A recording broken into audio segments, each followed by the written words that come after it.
years ago, I was at the dentist and he asked me how often I was flossing. And at that time, I bet I was flossing maybe once a week, if that. And I just hated it. I hated how slimy the floss felt around my fingers, and it would like cut off the circulation, and it was just super awkward. And he said, you got to be flossing more. And it was the same conversation we had had over and over and over since I was a little kid. And I asked him, I said, okay, honestly, like, what's the minimum amount that I could floss? He's like, if you would just floss like every other day, we would see a dramatic improvement. Because almost every time I would go in, I would have a cavity, and people, would say, oh, but you have weak teeth. And he's like, no, you just need to floss more. And so, with that in mind, every other day flossing, I went to my wife and I said, what if we did a floss challenge this year where we made a commitment to flossing at least 15 days a month. And at this point, she was in grad school, I was working at community mental health, and we just didn't have a whole lot of money. And so we wouldn't really spend money on like a fancy coffee. And at that time, getting a like dirty chai latte with extra whipped cream, gigantic, was like a really big deal because we were just on a super tight budget. So we did the floss challenge that year, and we had this little sheet of paper every month in our bathroom where we had 15 dots, and there was a C for Christina and a J for Joe. And if you flossed 15 times in that month, then what happened was you got to guilt-free buy yourself an expensive coffee. And so I would floss like 15 times in a row, and then oftentimes like take like 15 days off, or I'd do like 10 and then kind of like space it out. Whereas Christina, it would be more towards like the end of the month. She'd be like, oh my gosh, there's 15 days left. I need to floss more. And it became this fun game that we did, but also it really taught me a lot about goal setting when you're looking at how to do something new that hasn't been a habit. And in that time, we began to floss, and we still floss. And we looked at what are the barriers. Well, I hate just regular floss. Those floss sticks, I feel bad about the environment, but if my teeth fall out, then that's no good either. And so we get those little floss sticks to make the good decision easier than the poor decision. We put it in a place that was by our toothbrush, so it would remind us. We had this little kind of sheet and made it fun, and I get to get a free coffee. So when we're goal setting, when we're looking at 17 tips for 2017 to improve your private practice, what we're looking at are small steps in the right direction that are sustainable.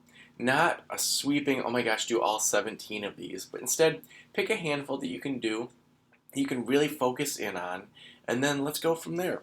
All right, so the first tip I have is evaluate your business avatar. So who are you trying to attract to your practice? Who are your ideal clients? So really think through, what is the pain that the clients that you love working with, like what are they dealing with? So is it kids getting kicked out of school, or parents that are getting too many calls from the principal? Or is it not feeling connected in a marriage? And then what's the outcome of therapy? Well, you get fewer calls from the school, and you feel like you have a plan to work with your kid and have them love school again. Or you feel more connected in your marriage. And that can become your tagline. And so the more that you can sketch out who it is that you love working with. So look at your own skills. What skills are that you have that you can bring to your private practice? What are the clients' profiles that you love working with, that you could work with every day? It doesn't mean you just have to work with people that deal with eating disorders. It doesn't mean that you just have to work with kids that are volatile. It could be that you help people that are in transition. It could be that you help women who are identifying new paths in their life. It doesn't have to be just one super, super specific niche in your area, but in bigger towns, oftentimes that helps you stand apart and set yourself apart from other people. Tip number 2 is to update your website. Excuse me. You want to make it responsive, which means that if you are on mobile, if you're on an iPad, if you're on a desktop, it adjusts automatically to the screen and looks beautiful no matter what device you're on. In general, right now, the stats say that between 50 and 60% of people are looking things up on their phones, which means that if you don't have a responsive website, right away, you're missing out on a 60% conversion rate, not a 60% conversion rate, 60% acquisition, where people are, on your website. Imagine if I could say with one little change, you can get 60% more people coming to your website. You would do that right away. So think about specifically, like, what does your website look like? I prefer WordPress, and there's a lot of other great, Squarespace is a really good one too.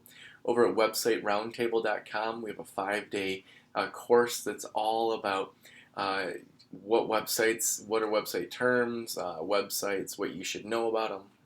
And so updating your website is definitely one of the tips I have for 2017. Make sure it's simple. The more that you can edit things back, make it clear as to how you schedule, that's going to help convert people into your practice. Third, there's only 2 questions that people ask themselves when they're on your counseling website. The first is, am I in the right place? So, am I on a counseling website? It's amazing how many counselors out there don't have counseling therapy right at the very top of their website. They might have wellness, but that could just as easily be a massage therapist or an acupuncturist as it is somebody that does counseling. So right away you need to make it clear that they're in the right place, that you can help them. And then on the other side, can this counselor help me? So do they specialize in the area that I need help? Excuse me, as you can hear, my voice is a little bit froggy today, and I'm, having a little sip of coffee here, which I'm sure doesn't really help my voice a ton, but it tastes delicious and feels like it does. So make sure you're answering those 2 questions right away. Next, you're going to want to know your client's worth. So say your average client comes 6 times and you charge $120 or so. That means that your client's, quote, worth is going to be $720. So that really helps you with your marketing efforts to know what you can spend on client acquisition. So if you do a Facebook ad and spend $200 and you get 4 new clients from that, that's totally worth it. If you do consulting and end up getting 5 or 6 new clients or are able to raise your rates, that's totally worth it, because every single new client is worth $720. And so knowing your client's worth as tip number 4 is probably one of the more important things to know as well. Tip 5 would be to blog more. If you think about it, if we know your client's worth, if you were to give up, say, 26 weeks of counseling, so an hour every week, so that's 26 potential sessions you could see. Now, if your average person comes like 8 times or 7 times, you just divide that by how many weeks you spent on that. And do you think you'll get 3 or 4 new clients because of your blogging? I would say, of course you are. You're definitely going to get more people coming to you if you blog, because Google then is going to rank you higher. As well, they're going to make it easier for people to find you based on your keywords. You're going to have relevant content that connects with your business avatar we talked about in earlier steps. And so the more that you blog, the more that demonstrates exactly what it is that you specialize in, but also you help connect with your business avatar. If you head on over to practicewiththepractice.com/5-day blog, that's the number 5-day blog. I have a 5-day email course there that can help you with blogging. Tip 6 is listen to more podcasts. One thing that people often do is they kind of when they have their private practice, they get into their private practice so much that they're not getting external information, and especially external information that's outside of the counseling field. People in the business world, the marketing world, are doing things that are so much more advanced than what we see in the counseling world. And there's no reason to have to reinvent the wheel. And just because our field tends to be behind when it comes to marketing and business, which I hope is changing based on podcasts like mine or on other people's, but you really want to be looking for podcasts that are out there that really can help you understand what's happening in the business world, what's happening with online marketing, so that you can really be a main player in your town, so that people look to you as having the premier practice. I want you to be the envy of all the other clinicians in your town, because you have the most beautiful website, you have the most full practice, you're adding clinicians, and that comes as you're educating yourself and consuming a ton. Now, when you're consuming things, just like if you eat a lot of food, if you consume too much and then just sit around and don't do anything, that makes you lethargic, it makes you gain weight, there's all these negative health benefits. That's true in your business as well. So you have to take action as well. When you take action from a podcast, when you listen to a podcast and say, what am I going to do with this? That's where it's really the sweet spot, where you consume and then you act, consume and then act.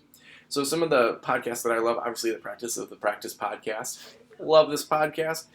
Also, the Smart Passive Income podcast is a great way to learn about alternative streams of income. The School of Greatness podcast covers a variety of topics. Lewis Howes is incredible.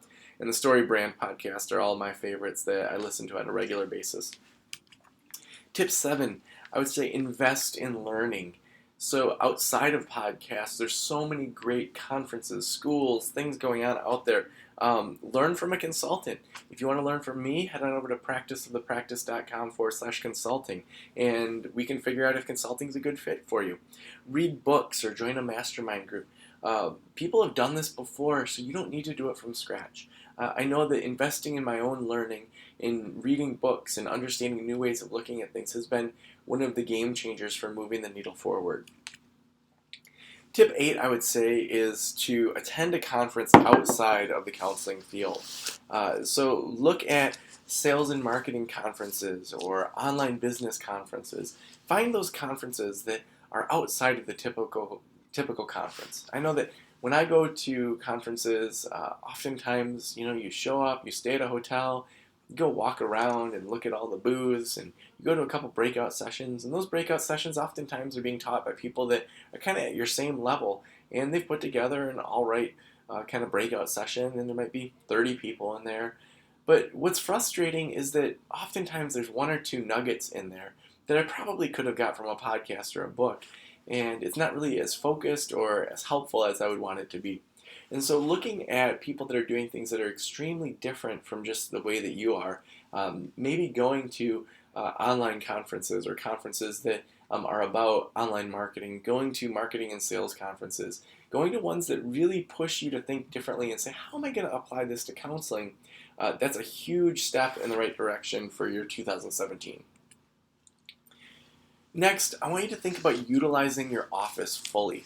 So imagine you think about your average office from like Monday through Thursday. From probably 7 a.m. until 8 p.m., that office could be used on the hour. So 13 hours a day. And so 4 days a week, that's a ton of hours. And then on a Friday, probably from 7 a.m. to 5 or 6 p.m. And then on a Saturday, from probably 8 to 3. And on a Sunday, maybe 8 to 3. So you're looking at like 70 to 80 hours per week that an office could be used. When you look at the average clinician that's full-time, they're doing 20 to 30 sessions a week or so. Now, that means that you probably have 40 or so hours a week that you could be either renting out your office, you could have 1099 contractors or W-2s based on your state. And when you think about what you could get from that, when you think about, say you even took like 20 or 30 bucks per session for some subletter for coming 20 or 30 times or in a week, that's a lot of money in a week. And that's like $500 to $600 a week. And then if you have a 1099 where you're taking even more, I mean, you easily could make $50,000 to $60,000 off of just renting out your office or having 1099 contractors. Tip 10, schedule time to work on your practice. It's great to think, I'm going to do all these things, I'm going to set these goals, I'm going to rock it out in 2017, but really you want to think about how is it that you're going to really plan to build into your practice. There's this mindset of being a solopreneur, which is, you basically have given yourself a job, and so you've given yourself a counseling job. That's one way to run a practice, and then the other way is to really look at your practice as a CEO. And so maybe it's that you're still a solo practitioner, but you bring on some virtual assistants to make different things in your office. So maybe you have one that answers phones, maybe you have one that makes images for blog posts and infographics, so that you can really start to use your time on the things that are most important. I'm amazed at how many clinicians are out there that on a regular basis tell me that they're answering calls, they're returning calls, they're designing things in Canva for their practice, and they have a full practice and they're turning people away. Now you figure if they saw one person at $150, they could pay somebody for 10 hours of time at $15 an hour. That's a crazy exchange, that 1 hour of your time could pay someone for 10. It means if you could see 4 people, you could basically have a full-time employee that works for you to do all these things for 40 hours a week. Now, you want to be multiplying your time, and one of the best ways to do that is to start by scheduling time to work on your practice. When are you going to blog? When are you going to network? When are you going to look at the things that help you level up your practice? In my calendar, I have things that repeat every week in my time that are non-negotiables unless I've already achieved them. So for example, every Thursday morning, I work on my podcast. So today, this morning, I had a cancellation from one of my clients yesterday, and so I'm working on this today, which is Wednesday. And then so Thursday, tomorrow, I'm not necessarily going to work as much on the podcast. I may work on other things. But having those blocks of time where you know that you can work on certain things is really important to keep moving that needle forward rather than just kind of get in a rut where you don't really continue to level up and increase your income, your impact, and your influence on the world. Also, figure out ways that you can keep track of all those new ideas and what things are you going to put time into right now versus things that you're going to put time into later. Next, we want to outsource more. I referenced this in the previous tip, but the more that you can outsource to maximize your time, the better. And so for me, I'm constantly looking at where am I using my time? Do I have to be the one that does this? What are the things that I don't have to be doing? And how do I continue to move forward as much as I can? And so right now, I've started a Google Doc of the types of emails that I get. And so I get this kind of email, how do I respond? I get this kind of email, how do I respond? Then I'm going to have an assistant who's going to be checking my emails. Of course, she's trained in HIPAA. She's trained to look at what are the things that I need to respond to versus her. So we can set up ways that she can star things so that I can just come into my email and respond to the things that I need to do, and she can work on the rest and then respond to those things on my behalf. So that's my next level of paring down what I'm doing so that I can maximize time in the areas that matter most. I'd rather do 50 extra podcasts in a year and help all of you learn so that you can continue to grow your practices. That's something only I can do. It's not something that an assistant could do. I can't have her go do a podcast. So also outsourcing design. I've had Sam doing design for the blog. She did all of these slides. Those of you that are here on the video or the webinar, they're beautiful slides. And if you can't see them, if you're on the podcast where I'm using this, you can head over to practiceofthepractice.com/17 tips. That's 17 tips, and you can watch the video there and also download the slides. But I could have designed those slides. I think I would have done a pretty good job. I have a pretty artistic eye, and I like doing it. But would it be worth it for me for 4 hours to do these slides? No. Instead, what I did is I sketched out my 17 tips. I dropped it into Trello. I prioritized it and gave her a due date in Trello. Literally a day later, I had these 17 beautiful slides. I gave her kind of some quick tips on things I'd like to have changed. And then from there, what did I do? I just had them right in front of me, and I'm able to record this. So then I can continue to create awesome content rather than sit in front of a screen creating slides. Next, you want to clarify success. So tip 12, this is one of the more important ones, because if you don't know where you're headed, if you don't know why you're doing what you're doing, it's really difficult to know what you've done well, to know if you've succeeded, to know really what you're doing with your practice. So imagine you want to make $100,000 gross this year. That you're like, okay, if I can hit that 6 figures, that for me would be awesome. And maybe you say to yourself, I want to take 6 weeks off total this year. So I'm going to take that 100K and I'm going to divide it by 46 weeks. So that's a pretty ambitious vacation schedule. It's, a better pace of life. So that breaks down to $2,173.92 per week that you need to bring in if you want to make that 100 grand. And say to yourself, I'm going to only work 4 days a week. I want to have 3-day weekends every weekend. I want to spend time with the kids. I want to be just like Joe. I want to get to that level. I really feel inspired to do that.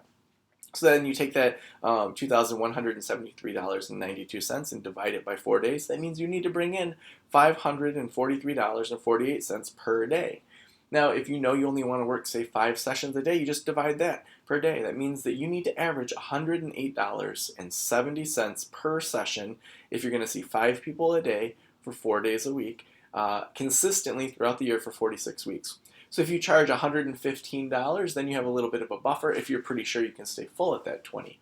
Now, if you don't think you can stay full at that 20, then maybe you raise it to 125 so that you're a little bit ahead.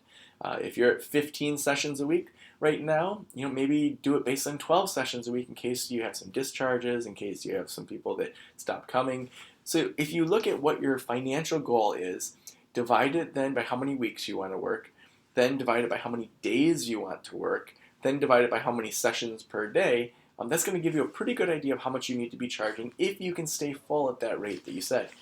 You really want to also evaluate how many sessions do I have right now. If you only have 10 sessions right now, then you really need to look at, well, how do I amp those up if I want to get to that 100K in a year. Tip 13 is focus on one big goal at a time. So with these tips, I encourage you to download the slides over at practiceofthepractice.com/17 tips. But focus on one goal at a time. Maybe print out the slide that you're working on and put it by your desk and have that be your big thing that you're going to work on. And sketch out ideas on it. I mean, these are beautiful slides that Sam has made, and they can be super inspiring to you. But when you focus on one big goal at a time, you want to ask yourself, what's going to make everything else easier? This is based on the book The One Thing, which is such an amazing book, where they encourage you to continue to kind of work backward and say, if I have this one big goal, I want to hit 100K, what does that look like this year? What does that look like this month, this week, and this day, and even down to this hour?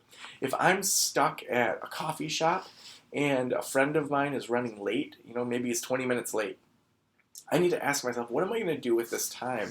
Am I going to sit and just jump on Facebook and just, peruse around and give a couple thumbs up? Maybe I am going to go on Facebook, but I'm going to go into one of the groups and I'm going to answer a whole bunch of questions so that it's moving the needle forward in regards to me being a consultant. Or maybe I'm going to spend that time to reach out to some podcasters and I'm going to say to them, hey, you know what? I would love to be on your show, and here's some reasons why. Or maybe you're going to respond to a HARO, a help a reporter out. So when you're focusing on that one big goal at a time, it defines how you use your free time, that you're sitting at a coffee shop waiting for someone to get there. You want to make sure that you really focus in on that one goal at a time. I have this model that I've taken almost the last year to develop, where the idea is that you slow down. So it's 3 steps: slow down, and then the sparks come, and then innovation. So slow down is how we know we till up the soil of our brain to allow it to be open to new ideas and connecting the dots between different things. So we might hear a TED radio hour, and then we're like, oh, we could apply this to our private practice this way, and then I could do this infographic here. That doesn't happen when we're stressed and overwhelmed. That stress and that overwhelmed feeling covers up those ideas, and we have to scrape them away. And the way we do that is through slowing down. And then those sparks fly, and then it's, well, what do we do with that innovative thought? Well, first we evaluate where we're at. What's working right now? What's not working? What can we maximize in the working area? Next, we want to define whether we're starting something brand new or whether we're amplifying something that's already established. So maybe I have clinicians that are working, but I have an empty office. How do I get another clinician in here and amplify what's already been working? Next, we want to plan out that goal. What does that look like, again, with that annual, that monthly, that weekly, and that daily? So that's kind of moving up the mountain. Then we want to look at creating content that supports that goal. And so that content is going to be the thing that supports it. So that content could be an infographic. It could be a rack card. It could be your business cards. It could be blog posts. It could be going on podcasts and then having those transcribed into an ebook. There's a lot of ways to create content that sets yourself up as the expert in your counseling field. Next, we want to look at attracting the right partners. So often we're worried about networking. But imagine there's a psychiatrist that's just like seeing people every 15 minutes, and they're so busy, and they want to have someone that will follow up with their clients and see them on a weekly basis. You are going to be a blessing to that person when you reach out to them. Those are the kind of partners that are going to be thrilled that you do work that supports their work. Next, you want to overserve people. So this might look like in your lobby, we have great drinks in our refrigerator. We have Starbucks Frappuccinos, LaCroix, coconut water to really help people feel taken care of. We return calls right away. We email right away as much as we can. So overserving people is kind of the top of that, achieving the goal. And then as we come down, we want to outsource our goal as much as we can and look at what are the key items that I need to continue doing and what do I need to take off my plate. so often entrepreneurs, they hit this new goal and they have that rush of endorphins in their head and they are like, oh my gosh, this is amazing. And then they move on to the next goal, but then their plate gets so full that they can't slow down to spark innovation. And then that overwhelmness and stress just sits on top of those new ideas and they just like can't get out. It's like they're getting buried alive. And so it's really important to look at how can I outsource this. So even down to, I have an assistant here that she goes to Sam's Club and gets the extra drinks, refills the refrigerator. I could do that. I have been doing that, but it's not a great use of my time. Tip 14, do something unique. How are you going to stand out so that you can charge more, so that you can stand out in your community? For example, we have that refrigerator in our lobby of really fancy drinks. I give away my counseling book. So I have a book called Mental Wellness Parenting. The name of our practice is Mental Wellness Counseling. People are like, oh my gosh, you wrote this book? This is incredible. Holy cow. I did this thing called Dinner and a Counseling Session. Dinner and a counseling session was where people paid a certain amount. They got a counseling session, and then they got a $50 voucher to go out to dinner. I created a deal with a local restaurant where I got those, I think, for $40, and then I was giving them away to people. And so, yeah, I was taking a hit, but because I knew that my clients were worth a certain amount, that they're going to come an average of 6 or 7 times, that first session I could do at a much cheaper rate for this kind of innovative way to get some extra press. Tip 15, and I put this at the end so that you really remember to do it, because this has been one of the game changers for my private practice here in Traverse City. Write for your local paper or get on local radio or both.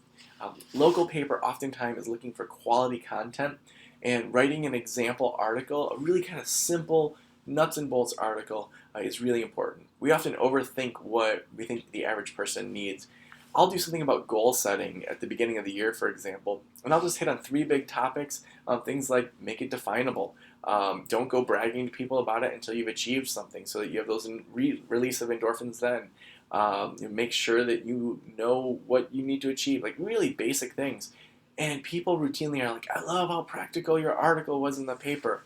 As well, local radio, the things we know, the average person doesn't know. You probably could sit down and talk to a radio host about just whatever you know, and you would do amazing. I do tend to bring show notes with me to help them guide the conversation around what I want to talk about. But reaching out to local radio and the local paper is a great way to get extra free media. Tip 16 is do something that stretches you outside of work. You know, the healthier that you are, the healthier your practice is going to be. I routinely try to push myself to do new things that stretch me. So for example, I just bought a vegan cookbook that I had heard about from Rob Bell. And it's pretty cool. Like, I just started reading it yesterday, and we made 2 of the dishes. One of them was this chia seed pudding that was repulsive, and so we're probably going to just throw that away. But the other one was these like energy bars that have a bunch of hemp seeds and chia seeds, and it's just so delicious, and my daughters love them. And they're super healthy, and like no sugar. The only thing that sweetens it, and I was like skeptical of how good they were going to taste, was dates. And so doing these things that stretch you in your health. I'm trying to meditate more. I've never been able to really kind of nail that down, but you know, this morning I took 5 minutes and I just sat there and I thought about things and I pulled myself back and it stretched me. Traveling for me has been something since I was 19 when I went to Europe all by myself and just traveled around for 6 weeks that has routinely helped me to have new experiences that just blow my mind. So when you are healthier, our practices thrive. So push yourself to do something new. Take a painting class, take a yoga class, take a karate class. Do something that pushes you to have a healthier mindset. And tip 17 is slow down. I know there's times when you sprint. Like, I get it, when you're first starting a private practice, there's things you have to do to sprint. But even on the weekends, I think it's so important to slow down to spark innovation. Our best ideas come out when we slow down, and we do this by outsourcing as much as we can, setting up boundaries, and slowing down. Look for those areas that you can set some clear boundaries. Every weekend, I set it up so that I don't answer emails. I have automation set up so that I can genuinely take time with my girls and my wife and my friends to just do things that are totally outside of business. I don't listen to podcasts on the weekend. I take time to hang out and to really recharge so that I can run full tilt for the 3 days that I'm working a week. And this summer, I'm going to be offering a conference that it's called Slow Down School. It's going to be a 3-day conference where we slow down and then we learn some practices and then we spark some innovation. And then the 2 days after are going to be Pinot in practice, where we do group consulting, super hyper focused on your business. So now that you've slowed down, let's hang out, talk about exactly what to do, and then we're going to go wine tasting. And so people are going to come in for either one of those, so just slow down or just Pinot in practice, or come for both. So the best way to find out more is to head on over to slowdownschool.com, where you can learn tons more about Slow Down School, Pinot in practice, and all of that. And yeah, you guys are awesome. Thanks for letting me into your ears and into your brain. Have a great week, and I can't wait to help you out more.